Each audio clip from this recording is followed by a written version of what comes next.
My daughter said, "This house should be mine now, Dad." I handed her the keys without a fight. 2 days later, she was desperately asking for my help. The day my daughter demanded my house, it wasn't raining. There was no dramatic thunder. No warning from the sky. Just a warm Tuesday afternoon and the sound of my own child telling me I no longer belonged in the home where she had taken her first steps. "My family needs more space, Dad," Emily said as she folded her arms. "You've lived here long enough. This house should be mine now." I stared at her. For a moment, I thought she was joking. But the cold expression on her face told me everything. She wasn't asking, she was expecting. My son-in-law, Brian, stood behind her with a faint smile that disappeared the moment I looked at him. He never had the courage to speak first. He always let Emily do it. "I don't understand," I said quietly. "This is my home." Emily sighed as though I were a difficult customer. "You always said everything would be mine someday." "Someday," I repeated. "Not today." She shrugged. "What's the difference? You're retired. You're alone. You don't need a 4-bedroom house." Every word landed like a stone. I remembered painting those bedrooms. Building the swing in the backyard. Installing the bookshelf she loved as a little girl. Every nail in that house carried a memory. Every room held a piece of my late wife. Sarah had died 8 years earlier after a long battle with cancer. Before she passed away, she squeezed my hand and whispered one promise. "Take care of Emily, even when she doesn't understand why." I had tried. God knows I had tried. I paid for college, helped with her wedding, covered medical bills after her first pregnancy, loaned money whenever life became difficult. I never asked for a penny back. Yet somehow, I had become an obstacle. Brian finally cleared his throat. "We're not trying to hurt you," Emily interrupted him. "We've already picked out your apartment." "My apartment?" She slid a brochure across the dining table. "A small retirement complex on the edge of town. 1 bedroom, no yard, no workshop, no memories." "You've planned all this?" I asked. She nodded. "I thought it would make things easier." Easier. Such a simple word. It sounded so cruel. I looked around my kitchen. The same kitchen where Sarah baked birthday cakes. Where Emily used to do homework while stealing cookie dough. Where Christmas mornings began with laughter. Now it felt strangely empty. I stood up, walked slowly to the hallway, opened the old wooden cabinet. Inside hung one small ring with 3 keys. Front door, garage, back door. I took them down, returned to the table, placed them gently in Emily's hand. "I won't fight you," I said. Her eyes widened. "Really?" I smiled. "If you believe this house will make you happy." "It will." "Then take it." She almost laughed with relief. "I knew you'd understand." "No." She misunderstood everything. Brian looked uncomfortable. "Are you sure?" I nodded. "I've never believed in forcing someone to stay where they're no longer wanted." I picked up my old leather bag. Inside were a few clothes. Family photographs. Sarah's wedding ring. Nothing else. At the front door, I turned one last time. Emily was already discussing paint colors. Brian was measuring the living room with his phone. Neither of them noticed me leave. Not one goodbye. Not one hug. Not one, "Are you okay, Dad?" Just silence. My new home wasn't the apartment Emily had chosen. Instead, I checked into a modest roadside motel owned by an old friend named Frank. "You can stay as long as you need," Frank said. "No charge. I'll pay. You've helped enough people in your life." That night I slept on a mattress older than my daughter. Yet somehow, I slept peacefully, because I knew something Emily didn't. The house had never been the real gift. The responsibility attached to it was. The next morning I received 6 missed calls. Not from Emily, from my lawyer. I called him back. "Everything ready?" he asked. "Yes." "You haven't changed your mind?" "No." He paused. "She'll probably hate you when she finds out." "Maybe. But someday she'll understand." "I hope so." We scheduled a meeting for Friday. Then I hung up. Meanwhile, Emily was celebrating. She posted smiling photos online. Finally starting a new chapter. Friends congratulated her. "Congratulations on your beautiful house. Your father is so generous." She replied with heart emojis. No one knew the truth. No one knew what came with that house. On Wednesday morning, exactly 48 hours later, my phone rang. Emily. For the first time since I left. I answered calmly. "Dad." Her voice was shaking. "What happened?" You have to come back." "Why?" "There are people here." "What people?" "They're saying I owe them money." I stayed silent. She began crying. They've brought documents. I don't understand any of this. Please, please help me. I closed my eyes. The moment I had been expecting had finally arrived. I stood up, picked up my coat, looked toward the sunrise, then quietly whispered the words Sarah once told me. Sometimes the greatest lesson comes after the greatest mistake. I locked my motel room, started my old pickup truck, and drove back toward the house my daughter thought she had won. Completely unaware that before the day was over, she would discover the one secret I had protected for nearly 20 years, and it would change everything she believed about her father. When I turned onto Maple Street, I could already see the flashing hazard lights. 2 black SUVs were parked outside the house. A utility truck blocked part of the driveway. 3 men in business suits stood near the front porch holding folders, while a woman in a gray blazer was speaking firmly to Emily. My daughter looked nothing like the confident woman who had taken my keys 2 days earlier. Her face was pale, her hands were trembling. The moment she saw my pickup truck, she ran toward me. Dad, she threw her arms around me, crying so hard she could barely breathe. I'm so sorry, I didn't know. I gently held her shoulders. What happened? She pointed toward the porch. They say we have to pay hundreds of thousands of dollars. They keep talking about contracts, permits, and legal responsibilities. I don't understand any of it. One of the men stepped forward. Mr. Harrison, that's me. He offered his hand. I'm Daniel Carter, representing the Maple Grove Preservation Trust. I shook his hand. I've been expecting you. Emily looked at me in disbelief. You, what? Daniel opened a thick folder. As you know, the property was transferred voluntarily. Under the recorded agreement attached to the deed, ownership includes responsibility for maintaining the historic structure according to preservation standards. Emily stared at him. What agreement? Daniel handed her a copy. You signed the transfer acceptance. She quickly flipped through the pages. I never read all of this. You acknowledged every condition with your signature. Brian finally spoke. This can't be legal. It is, Daniel replied calmly. Emily looked at me with tears in her eyes. Dad, why didn't you tell me? I answered quietly. Because you never asked. Silence filled the yard. For years, our house had been part of a local historical preservation program started after Sarah's grandfather donated the land. The home couldn't simply be remodeled or demolished. Every repair required approval. Every structural change had to follow strict regulations. Ignoring those rules resulted in massive financial penalties. But that wasn't even the biggest problem. Emily swallowed nervously. How much? Daniel looked at his papers. Estimated restoration costs, approximately $480,000. Brian almost dropped the folder he was holding. That's impossible. Daniel nodded. The roof, foundation, electrical system, and original timber beams all require certified restoration. Emily slowly turned toward me. You knew. Yes, you knew all along. I've spent 18 years managing those responsibilities. But, how? I worked overtime. I sold my classic car. I postponed retirement. I refinanced the house twice. Her eyes filled with fresh tears. I thought you were just being stubborn.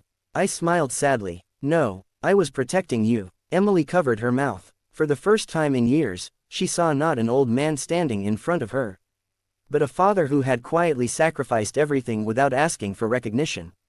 Before anyone could speak again, another vehicle arrived. This time it was my attorney. He stepped out carrying a leather briefcase. Good morning, everyone. Emily looked completely confused. Another lawyer. He nodded. Mr. Harrison requested my presence today. Brian whispered nervously. What is happening? The attorney placed the briefcase on the porch and removed another stack of documents. There's one more matter.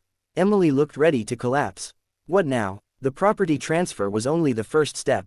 She frowned. I don't understand. You soon will. He looked directly at me. Would you like me to explain? I took a slow breath. Yes. The attorney opened the file. 20 years ago, after Mrs. Sarah Harrison passed away, Mr.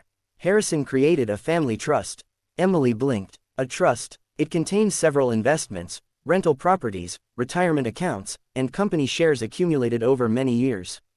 Brian's eyes widened. You own investments? I ignored him. The attorney continued. The current estimated value of the trust exceeds $8 million.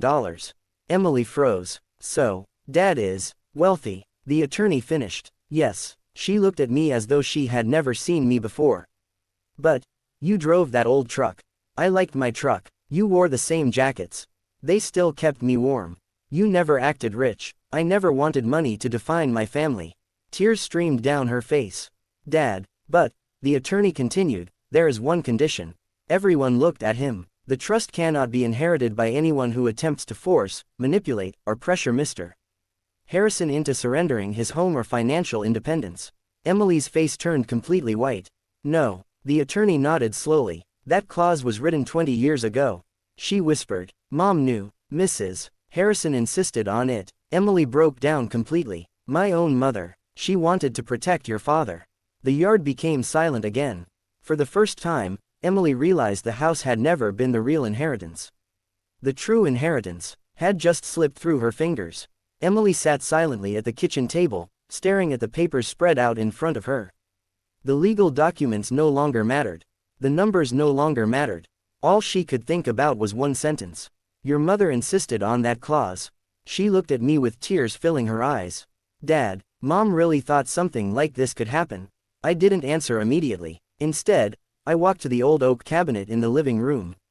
Hidden behind a stack of family photo albums was a small wooden box Sarah had made herself. Its brass lock had never been opened since the day she died. I placed it gently on the table. Emily frowned. I've never seen that before. You weren't supposed to, I replied.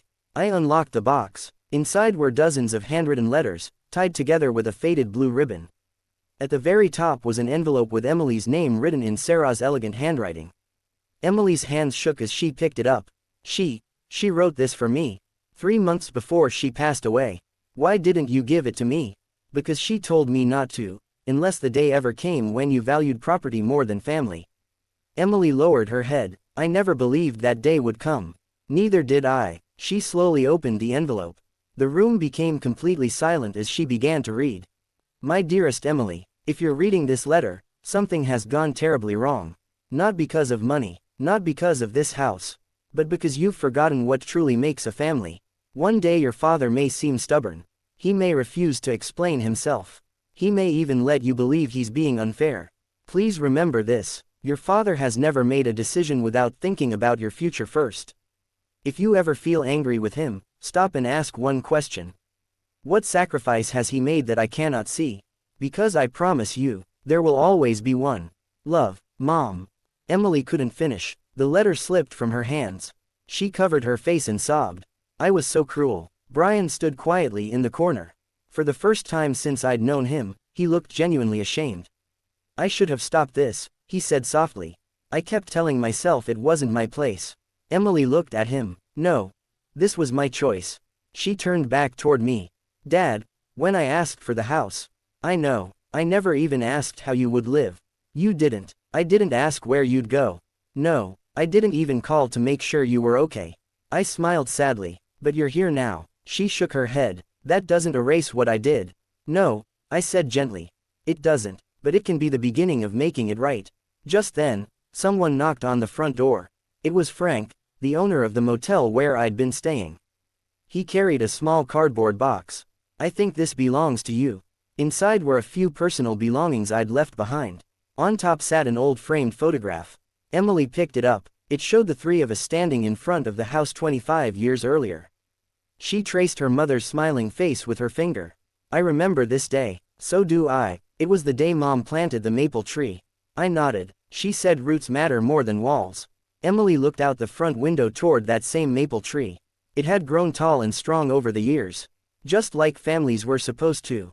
Except ours had nearly been torn apart. Finally, Emily stood. She walked over to the ring of house keys lying on the counter. Without saying a word, she placed them gently into my hand. Dad, this house is yours. It always was. I don't deserve it. I closed her fingers back around the keys. The house isn't the lesson. She looked confused. The lesson is understanding what home really means. Before she could answer, my attorney's phone rang. He listened for a few moments before turning toward us. There's been another development. His expression had suddenly become serious. It concerns the family trust. What happened? I asked. He took a slow breath. Someone tried to access it yesterday using forged authorization. Everyone in the room froze. What? Emily whispered. The attorney nodded. The bank's fraud department caught it in time. Brian looked stunned. Who would do something like that? The attorney's face grew grim. We don't know yet. But the person used information that only a close family member should have known. The room fell into complete silence. Someone had tried to steal far more than the house. And the person responsible might be much closer to us than any of us imagined. No one spoke for several seconds. The attorney's words echoed through the living room. Someone tried to access the family trust using forged authorization. Emily slowly looked around the room. Brian stood frozen. Frank looked just as confused as everyone else. Finally, I asked the question everyone was thinking. Did the bank identify who attempted it? The attorney nodded. They have security footage and signed documents. The person wasn't successful because the signatures didn't match. Emily whispered, "Who was it?" Before he could answer, another car pulled into the driveway. A woman stepped out holding a leather folder. She introduced herself. "My name is Rebecca Collins. I'm with the bank's fraud investigation department." She placed several printed photographs on the table. Emily picked up the first one. Her face instantly lost its color. "No." Brian leaned over her shoulder. It was someone they both recognized. His older brother, Kevin. Kevin had worked briefly at Brian's office and had helped organize family paperwork during a recent move. Without anyone realizing it, he had photographed financial documents and copied personal information. Rebecca explained quietly. He believed the trust would be transferred soon after the property changed ownership. He forged authorization papers hoping to move funds before anyone noticed. Emily covered her mouth. "He used us." Rebecca nodded. "The investigation suggests he encouraged the argument about the house because he believed it would create confusion." Brian dropped into a chair. "I can't believe this." I looked at him calmly. Sometimes greed doesn't begin with stealing money. It begins with convincing people they deserve something that isn't theirs. The room fell silent. Over the following weeks, Kevin was arrested, and the attempted fraud case moved forward. The bank recovered every document. Not a single dollar had been lost. But our family had nearly lost something much more valuable: trust. One evening, Emily asked if she could visit me. We sat together on the back porch watching the sunset. For a long time, neither of us spoke. Finally she broke the silence. "Dad." "Yes." I've replayed that day in my mind 100 times. The day I asked for the house. I nodded. "If I could take those words back." "You can't." "I know." She looked down. "But I can spend the rest of my life proving they don't define who I am." I smiled. "That's all any parent hopes for." She reached into her bag and handed me another envelope. "What's this?" "I sold the luxury SUV. And I used the money to pay off part of the restoration fund." I looked at her in surprise. "You didn't have to." "I wanted to." For the first time, I understand that owning something also means carrying its responsibility. Those words meant more to me than any check ever could. A month later, the restoration work finally began. Emily came every Saturday. Brian came too. They painted walls, cleaned the attic, repaired the old garden. Even my grandchildren joined in, laughing as they planted flowers beneath the maple tree Sarah had loved so much. One afternoon, my youngest grandson asked, "Grandpa." "Yes." "Why didn't you get angry when Mom wanted the house?" I smiled. "Because anger teaches very little.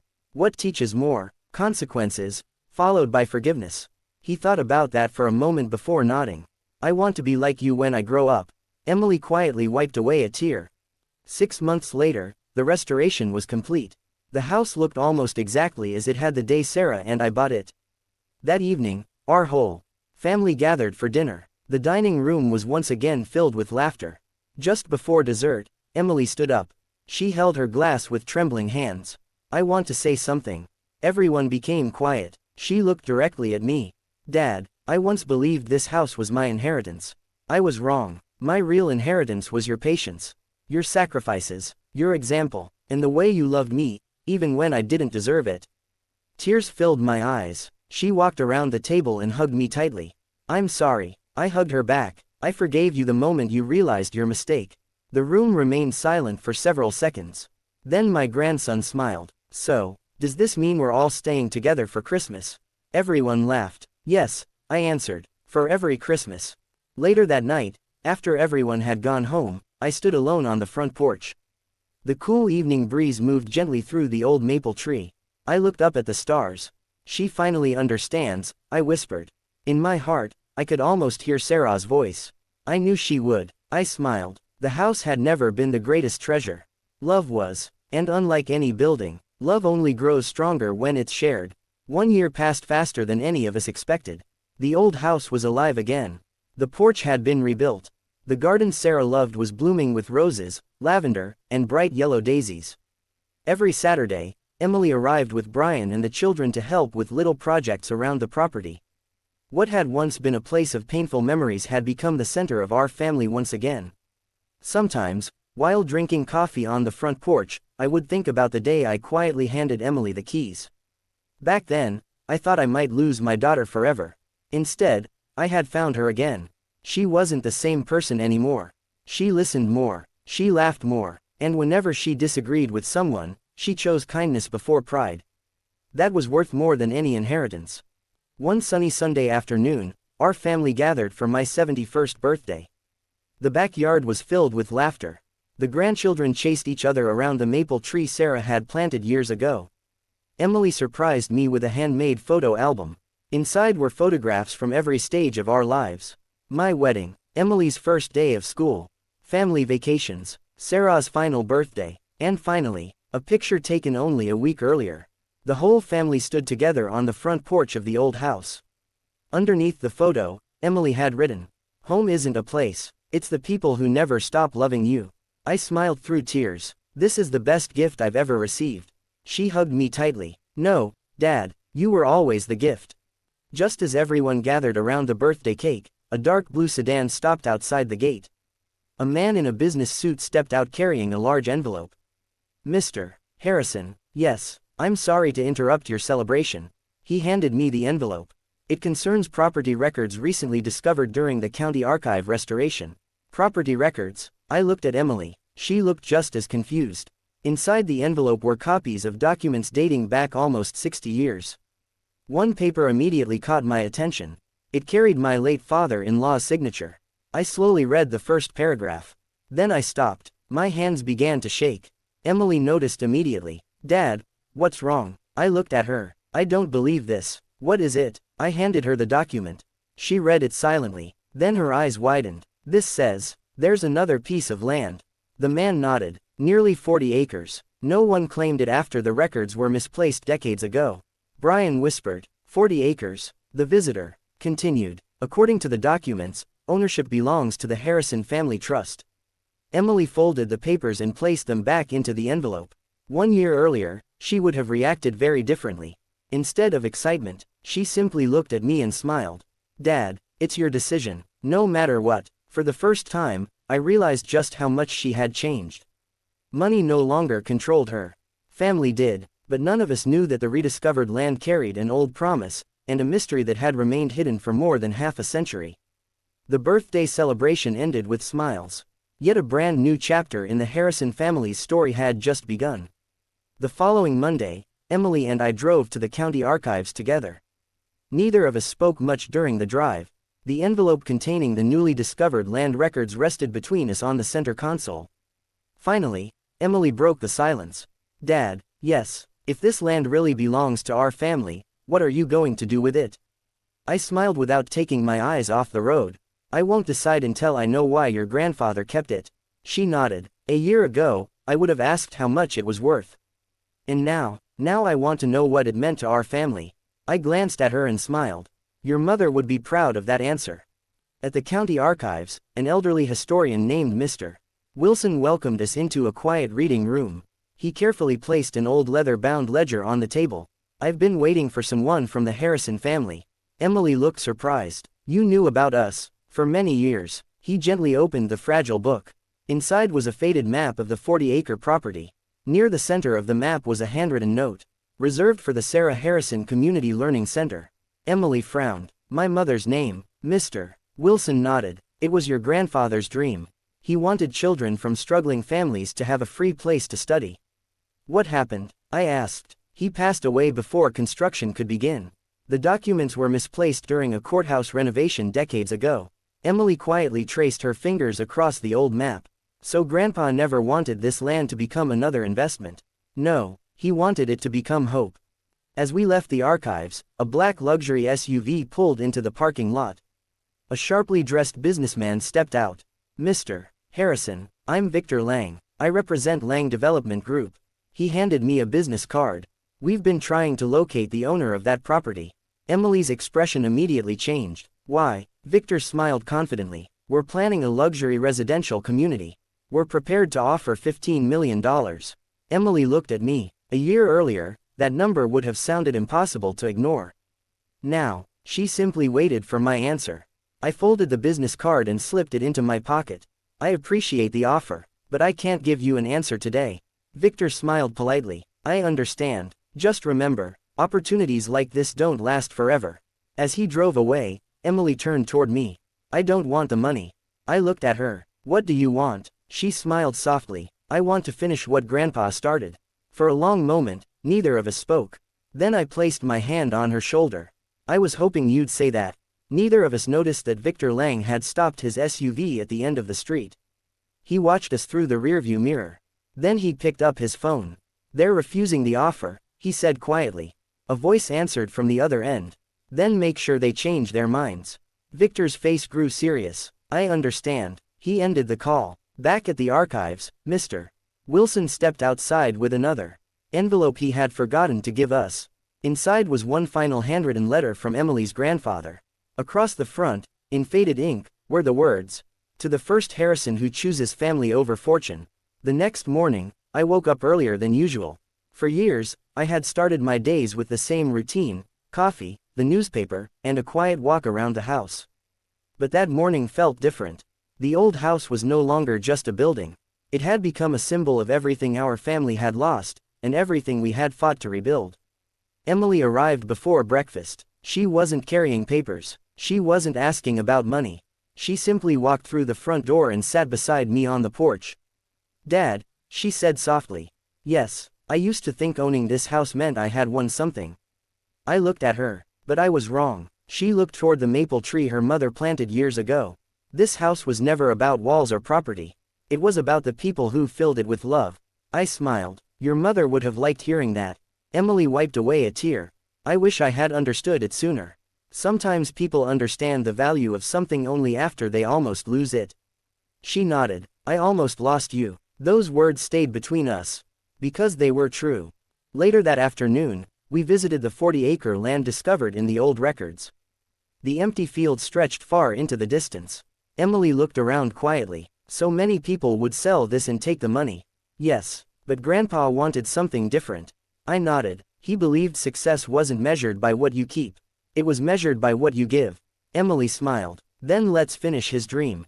Together, we made the decision. The land would become a community learning center. A place where children could study, learn, and dream bigger than their circumstances. When the announcement became public, many people praised the decision. But not everyone was happy. Victor Lang returned one final time. You are making a mistake, he said. You could have earned millions. I looked at him calmly. Maybe, but money doesn't build a legacy. People do. For once, he had nothing to say. He simply walked away. Months later, the new learning center opened. The first group of children entered through the doors with excitement in their eyes. Emily stood beside me during the ceremony. Dad, yes, do you remember the day I took the keys? I smiled. How could I forget? I thought I was taking your house.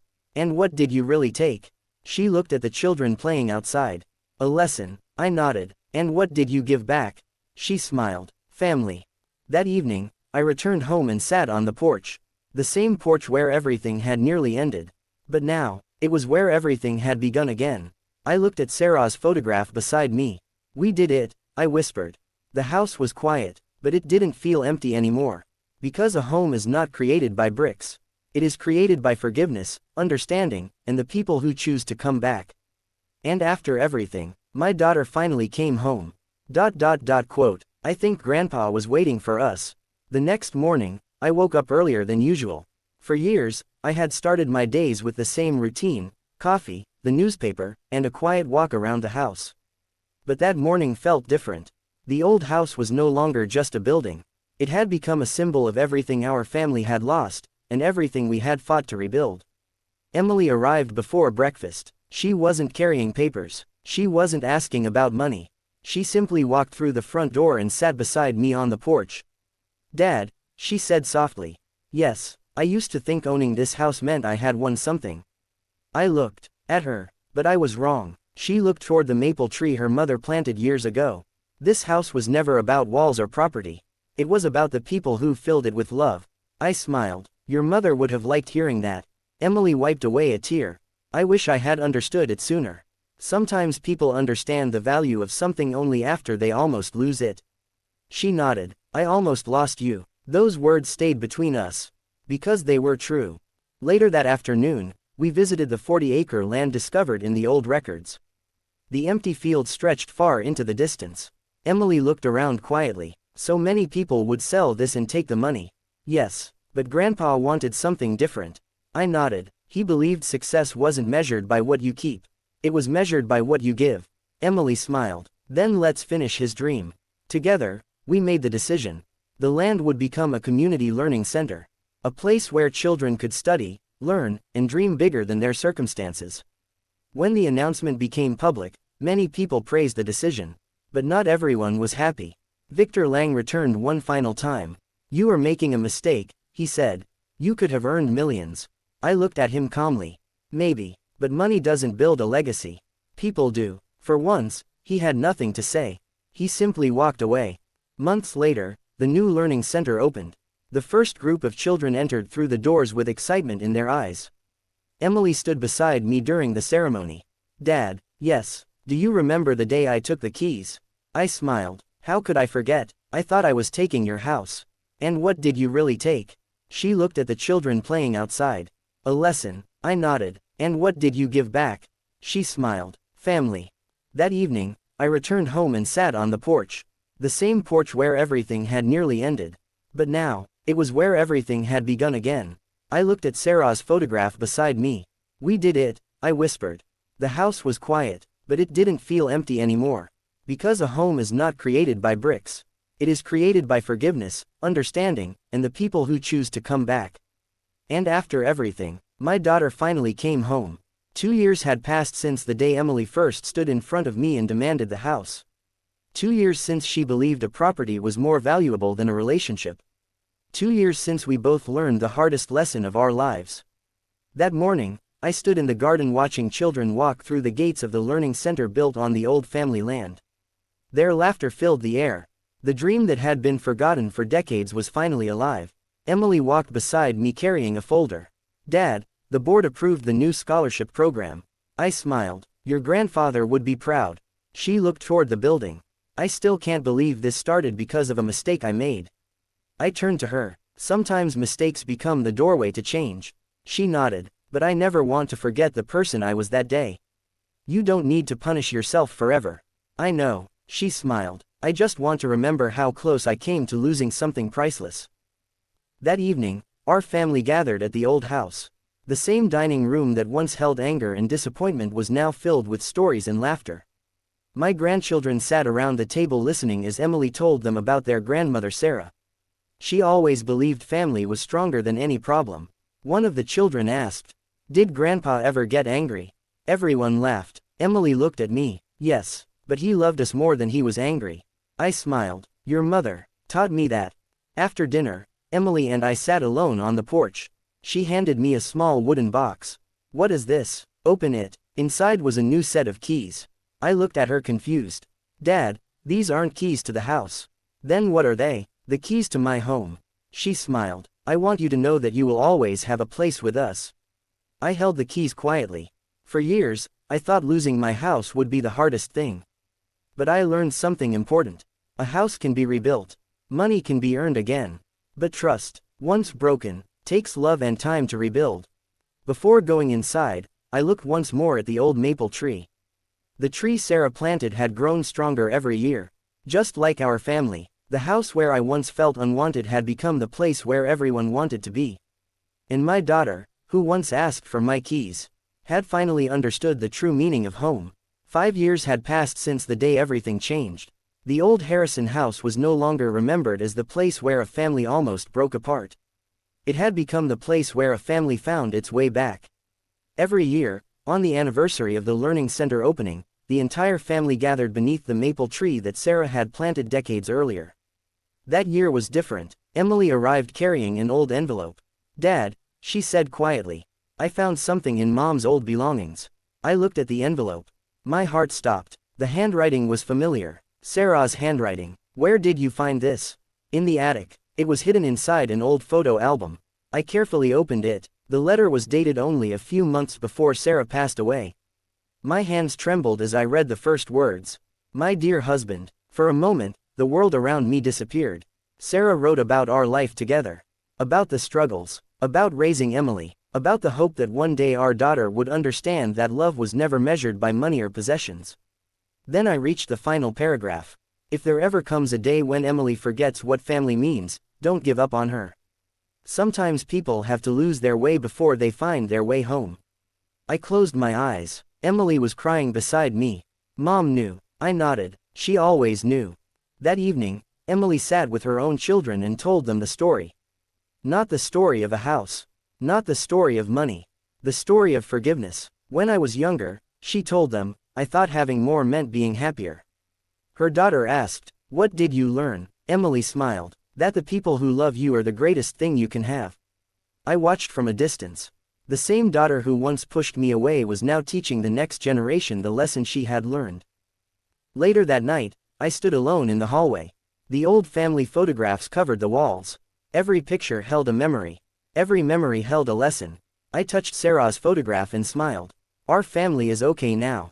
The house was quiet, but it wasn't empty, because some homes are built with wood and stone, and some are built with second chances. Ours was built with both. 10 years had passed since the day Emily held the keys to the house and believed she had won everything. Looking back now, we both understood something important.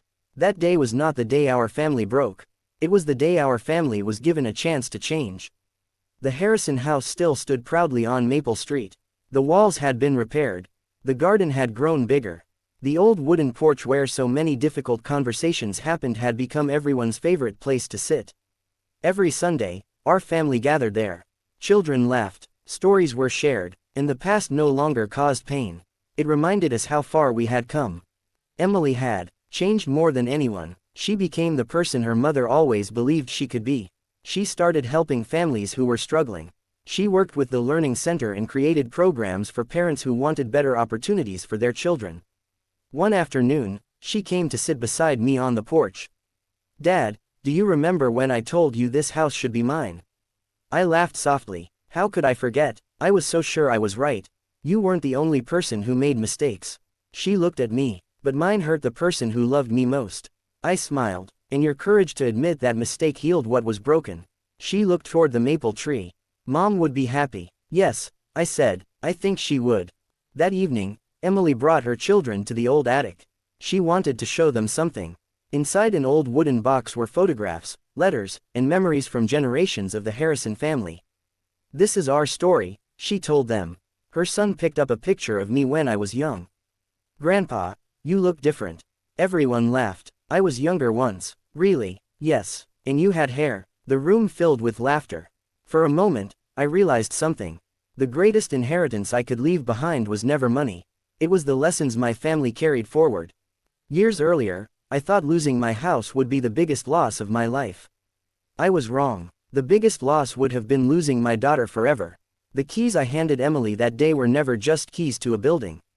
They were a test of love, a test of forgiveness, a test of whether a family could find its way back after making mistakes. And we passed that test. On my final visit to the Learning Center, I watched children walking through the doors.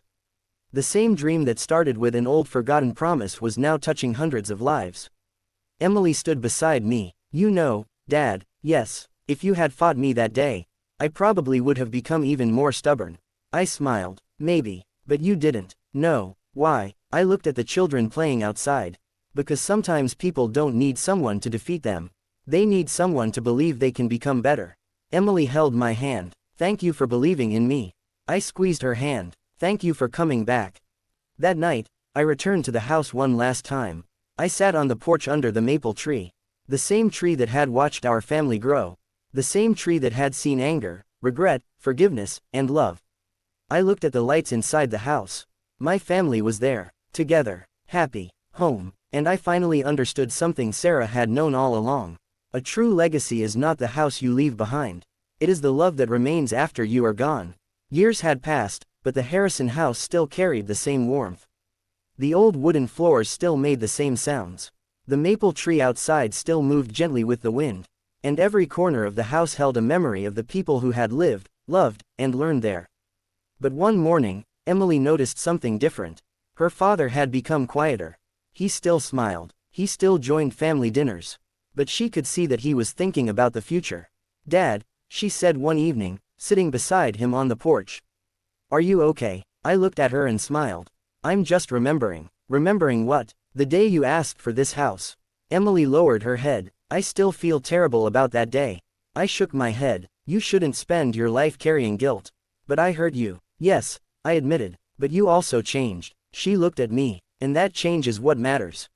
The next morning, I asked Emily to come with me to my lawyer's office. She looked confused. "Is everything all right?" "Everything is fine." Inside the office, my lawyer placed a folder on the table. Emily opened it slowly. Her eyes widened. "Dad," the documents showed that the house and the family trust had been reorganized. "Why are you doing this?" I smiled. "Because I want my family to understand something. This isn't about who owns a house. It's about who protects what matters." Emily looked emotional. "You trust me." "I always did, even when I didn't deserve it. Especially then." That evening, the entire family gathered at the house. I watched everyone sitting together. The same family that once almost separated was now stronger than ever. Emily stood up. "I want to say something." Everyone became quiet. "Years ago, I thought I was taking something from my father. But I didn't realize he was giving me something much bigger. Forgiveness, patience, and a second chance." She looked at me. "Dad, thank you for never giving up on me." I smiled. Family is not about never making mistakes. It's about choosing to love each other after those mistakes. Later that night, I stood beneath the maple tree. I looked at the house. The lights were glowing through the windows. Laughter filled the rooms. For the first time, I realized something important. The greatest gift I ever gave my daughter was not the house. It was the lesson that love is worth more than anything money can buy. And the greatest gift she gave me was finding her way back home. The years continued to pass, but the Harrison house remained the heart of the family. Every room carried a story. The kitchen where Emily learned to cook with her mother. The living room where family arguments turned into forgiveness. The porch where a father and daughter found their way back to each other. One afternoon, Emily arrived at the house carrying an old wooden box. "Dad, I found something in the attic." I looked at the box carefully. "Where did you find it?" "Behind Mom's old paintings." She placed it on the table and opened it. Inside were dozens of photographs, handwritten notes, and a small journal. The journal belonged to Sarah. My hands became still when I saw her name. Emily looked at me. "Should we read it?" I nodded. Together, we opened the first page.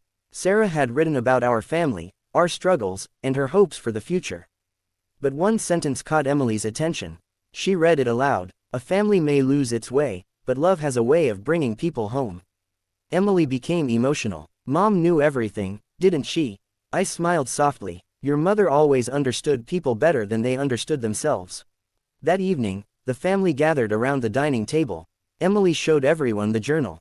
Her children listened carefully as she explained the lessons hidden inside. "Your grandmother believed that a person's greatest achievement is not what they own. It's how they treat the people they love." The children looked at me. "Grandpa taught Mom that." I smiled. "Your grandmother taught both of us." Later, Emily and I stood outside beneath the maple tree. "Dad, yes, I used to think losing that house would be the worst thing. And now I know the house was never what mattered." I looked at her. "What mattered?" She smiled. "That you were still there when I finally understood." For a moment, neither of us spoke. The wind moved through the branches above us. The same tree that had witnessed our pain was now watching our peace. Before going inside, Emily held my hand. "I promise you something." "What?" "I will make sure this family never forgets what you taught me." I smiled. "Then I know everything I built will continue. Because a true legacy is not made from buildings, money, or possessions. A true legacy is made from the love and lessons we leave behind." And the Harrison family finally understood.